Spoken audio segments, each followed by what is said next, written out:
లక్కవరం అనే గ్రామంలో అప్పల్నాయుడు విజయలక్ష్మి కొడుకు హరితో జీవనం సాగిస్తున్నారు. అప్పల్నాయుడు విజయలక్ష్మి దంపతులకు కొడుకంటే ఎంతో ప్రాణం.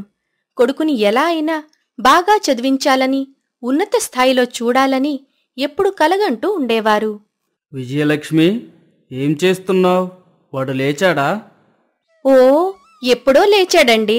లేచి చదువుకుంటున్నాడు. వాడిని ఎలా అయినా పెద్ద చదువులు చదివించాలి. వాడిని ఉన్నత స్థాయిలో చూడాలి. ఇదే నా కోరిక. పెద్ద చదువులా? అమ్మో, దానికి చాలా డబ్బులవుతాయి కదా. అంత డబ్బులు మన దగ్గర లేవు కదండీ. మన దగ్గర డబ్బులు లేకపోతే అప్పు చేసి వాడిని బాగా చదివిద్దాం. రేపొద్దున్న వాడు ఒక మంచి ఉద్యోగం చేసి ఆ అప్పులన్నీ వాడే తీరుస్తాడు. అయినా వాడు ఉంటుండగా మనకెందుకు బెంగ? వాడు మనల్ని చూసుకుంటాడండి. కాని అప్పులు చేసి చదివించడం అనేది ఎంతవరకు అని. నీకేం తెలియదు, నువ్వు నోరుముయ్యు. అంతా నేను చూసుకుంటాను కదా. ఈ మాటలంతా విన్న హరి ఎలా అయినా బాగా చదవాలని, వాళ్ళ నాన్న కోరిక నెరవేర్చాలని అనుకుంటాడు. నాన్న, ఎగ్జామ్ ఫీజు కట్టాలి. డబ్బులుంటే ఇస్తావా? ఎంతరా ఎగ్జామ్ ఫీజ్? 3000 నాన్న. 3000? సరే, నాకు 2 రోజులు టైం ఇవ్వు. ఎలా అయినా సర్దుతాను. ఇప్పటికిప్పుడు 3000 అంటే ఎలా? ఇప్పటికే ఊరి మీద చాలా అప్పులు చేశాను. ఇంకా నాకు అప్పులు ఎవరిస్తారు? రావయ్యా అప్పలనాయుడు, ఏంటి ఇలా వచ్చావు? అయ్యా, అదే నా కొడుకు ఎగ్జామ్ ఫీజుకి 3000 కావాలి. మీరు ఏమైనా సర్దుబాటు చేయగలిగితే నేను మళ్ళీ తిరిగి ఇస్తాను. ఇప్పటికే చాలా అప్పు ఇచ్చాను. ఇచ్చింది ఏమీ తిరిగివ్వలేదు. మళ్ళీ ఇప్పుడు ఇంకో కొత్త అప్పా?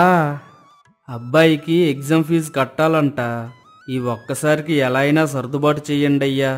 నేను ఎలా అయినా మీకు తిరిగి ఇచ్చేస్తాను. ఎప్పటికప్పుడు వడ్డీ సరిగ్గా కడుతున్నావు కాబట్టి నిన్ను నమ్మిస్తున్నాను. ఇంకా అప్పు అంటే నా వల్ల కాదు అప్పలనాయుడు, ముందే చెప్తున్నాను. సరే అయ్యా. అలా 3000 రూపాయలు తీసుకొని ఇంటికి వస్తాడు అప్పల్నాయుడు. హరి, ఇదిగో నువ్వు అడిగిన 3000. నువ్వు ఎగ్జామ్స్కి బాగా చదువుకో, మంచి మార్కులు తెచ్చుకోవాలి. సరేనన్నా, నేను ఎలా అయినా కష్టపడి బాగా చదువుతాను. అలా ఎగ్జామ్స్ కోసం బాగా కష్టపడి చదివి ఎగ్జామ్స్ అన్నీ చాలా బాగా రాస్తాడు. హరి అనుకున్నట్టుగానే మంచి మార్కులతో పాస్ అవుతాడు. నాన్న, నేను ఎగ్జామ్స్లో పాస్ అయ్యాను. నాకు చాలా మంచి మార్కులు వచ్చాయి. ఇంకా నాకు మంచి ఉద్యోగం వస్తే ఇంకా మన కష్టాలన్నీ గట్టెక్కిపోతాయి.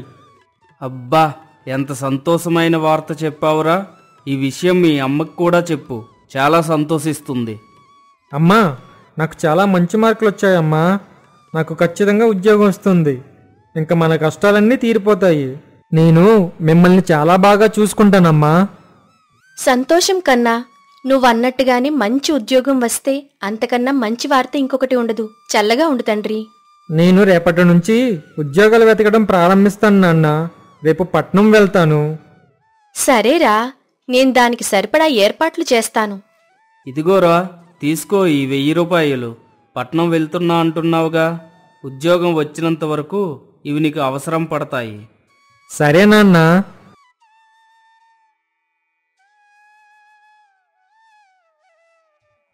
ఎలా అయినా ఏదో ఒక ఉద్యోగం సంపాదించాలి. అమ్మా నాన్నల్ని బాగా చూసుకోవాలి. హరి పట్నంలో ఉన్న తన స్నేహితుడు రవి దగ్గర ఉంటాడు. హరి అలా వారం రోజుల పైగా చాలా ఆఫీసులు తిరుగుతాడు. ఎక్కడా ఉద్యోగం ఖాళీ లేదని, ఉన్నా లంచం ఇవ్వాలని చెప్పి అడుగుతారు. ఏరా హరి, అంత దిగులుగా కూర్చున్నావేమి? ఏం చెప్పమంటావురా, ఎగ్జామ్స్లో చాలా బాగా మార్కులు వస్తే మంచి ఉద్యోగం వస్తుందనుకున్నాను. కానీ ఇక్కడేమో ప్రతి ఒక్కరూ లంచం అడుగుతున్నారు. అన్ని డబ్బులు నా దగ్గర లేవు.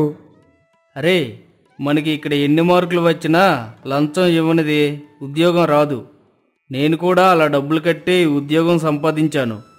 నా మాటలు విని 1,00,000 రూపాయలు ఇంట్లో అడిగి తెచ్చు. నేను నీకు ఒక మంచి ఉద్యోగం ఇప్పిస్తాను. అమ్మో, 1,00,000 రూపాయలా? ఏం మాట్లాడుతున్నావురా? నీకు మా ఇంట్లో పరిస్థితి తెలిసిందే కదా. ఇప్పటికిప్పుడు ₹1,00,000 ఎలా? ఒకసారి అడిగి చూడరా. ఇప్పుడు ₹1,00,000 కడితే రేపు నీ భవిష్యత్తు బాగుంటుంది. నీ భవిష్యత్తు బాగుంటే ఇంట్లో పరిస్థితి బాగుపడుతుంది. ఒకసారి ఆలోచించు. ఆ మాటలు విన్న హరి ఆలోచించి మరుసటి రోజు ఉదయాన తన ఊరికి బయలుదేరతాడు. ఏనాన్నా హరి, బాగున్నావా? ఏంటి, ఉద్యోగం వచ్చిందా? శుభవార్తతో వచ్చావా? నాన్న, అది నాకు ఉద్యోగం ఏమీ రాలేదు. అక్కడ అందరూ డబ్బులు కడితేనే ఉద్యోగం ఇప్పిస్తానని అంటున్నారు. నా ఫ్రెండ్ రవి కూడా అలాగే డబ్బులు కట్టి ఉద్యోగం తెచ్చుకున్నాడు. మీరు కూడా నాకు కొంచెం డబ్బులు కడితే నాకు ఒక మంచి ఉద్యోగం వస్తుంది నాన్న. ఆ తర్వాత మన పరిస్థితులు బాగుపడతాయి, మనం ఆనందంగా ఉండొచ్చు. అరే హరి, నీకు బుద్ధుండే మాట్లాడుతున్నావా? ఇప్పటికే నీ చదువుకి చాలా అప్పు చేశాము. ఇప్పుడు మళ్ళీ డబ్బులంటే ఎక్కడి నుండి తెస్తాము? నువ్వు ఆగు విజయలక్ష్మి. వాడు చెప్తుంది మన కుటుంబ పరిస్థితి కోసమే కదా. ఇప్పుడు డబ్బులు కడితే ఉద్యోగం వస్తుంది అంటున్నాడు కదా. ఆ తర్వాత వాడికి వచ్చే జీతంతో మనం మెల్లగా అప్పులు తీర్చుకుని సుఖంగా బతుకుతాము. అవును నాన్న, నాకు ఒక్కసారి ఉద్యోగం వస్తే మన పరిస్థితి ఇలా ఉండదు. మన అప్పులన్నీ నేనే తీరుస్తాను. సరేరా, ఎంత కావాలి? ₹1,00,000 నాన్న. ₹1,00,000?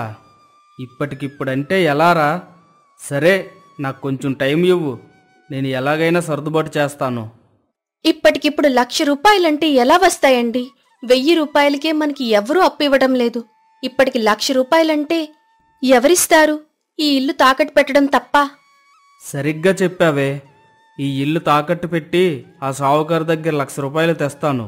వీడిచ్చిన డబ్బులు పోగేసి ఆ సావుకారికి అప్పు తీర్చేద్దాము. ఏమంటారు? మీకు మతుండే మాట్లాడుతున్నారా? వడ్డీ సరిగ్గా ఇవ్వలేకపోతే షావుకారు ఇల్లు వేలం వేస్తాడు. ఆ పరిస్థితి రాదమ్మా.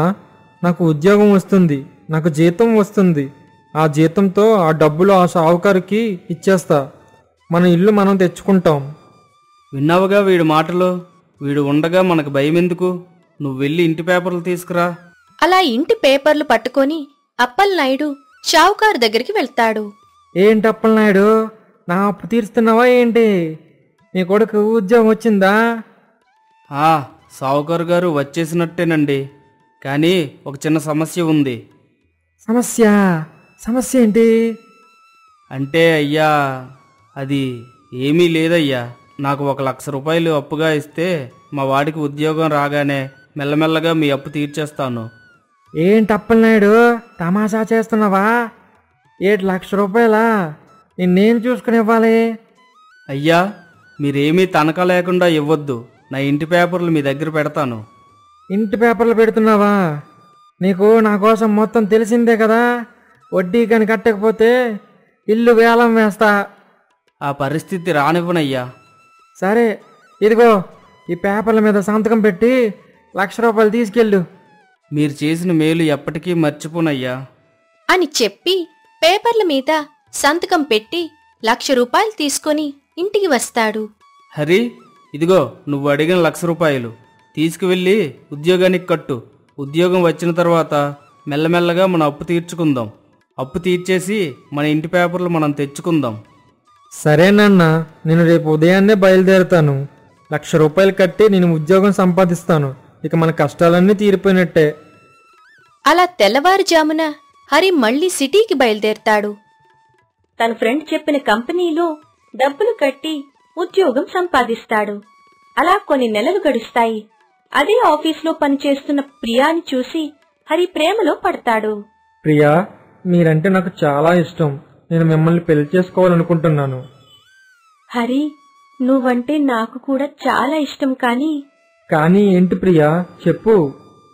నేను సిటీలో పుట్టాను. నేను సిటీలో చదువుకున్నాను. సిటీలోనే ఉద్యోగం చేస్తున్నాను. ఇప్పుడు నిన్ను పెళ్లి చేసుకొని మళ్ళీ ఆ పల్లెటూరంటే నేను రాలేను.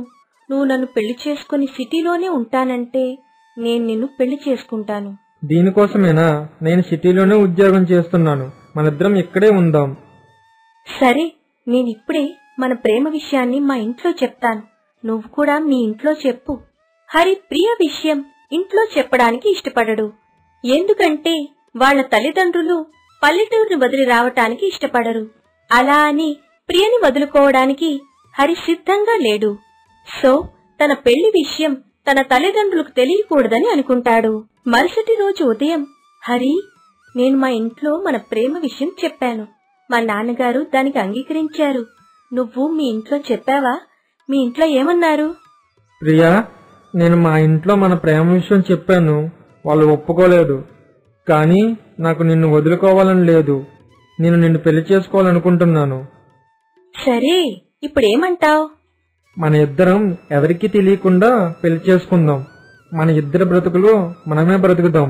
మనకి ఎవరితోనూ సంబంధం వద్దు. సరే హరి, నువ్వు ఏమంటే అలానే. అలా హరి, ప్రియా పెళ్లి చేసుకుంటారు.